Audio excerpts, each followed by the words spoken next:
الدرجات دي بقينا نحاول نبقى رخاص قدر الامكان.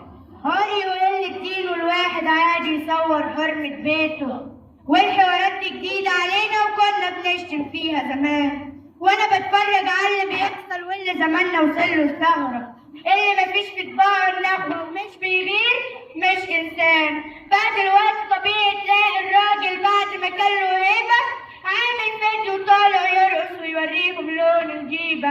شوفوا الراجل اللي انا مختاره شكله جميل ازاي يا حبايبي.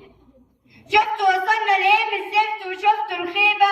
وبعد ما كنت تلاقي البنت بكل وقار وادب وكسوف، بقت البنت تعري شرفها وتصور وتقول لك شوف. واللي يجنك ان راجلها بيبقى معاها وبيشجعها، واقف في الخلفية يسقف بالقرنين والبدلة الصوف.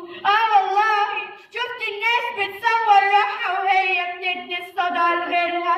شفت الناس بتسل الناس قبل ما تاخد شيء من خيرها. كنا زمان على قد الفقر كان في قلوبنا الرحمة لبعض، أما الآن كلنا بنخبط بس الله رحمن وسترها. هو الفقر وضيق الحال اللي وصلناه. ليه وصلناه؟ ما هو من كتر ذنوب الناس، ما هو من قلة خوف الله. احنا الدنيا خدتنا لحتة بعيدة وضلمة ومش مظبوطة.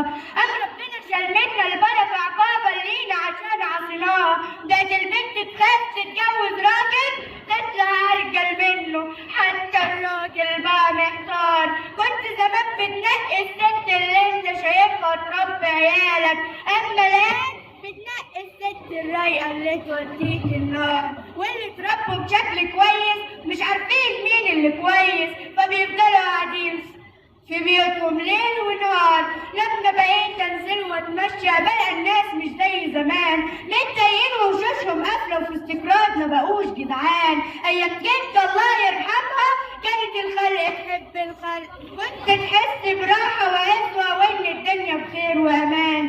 كان الراجل راجل فعلا، هيبه وعزه نفس ووصف. أما الست كانت محفوظة من شعرها رقابها عفيفة. شوف دلوقتي الناس واتفرج، أجمل لبس وأجمل شكل، أحسن عيشة وأحسن دنيا وأحسن شرب وأحسن أكل، بس مفيش ولا طيبة قلب ولا تقدير ولا خير في الناس، حتى مفيش ذرة إحساس. الله الغالب وإحنا غلابة.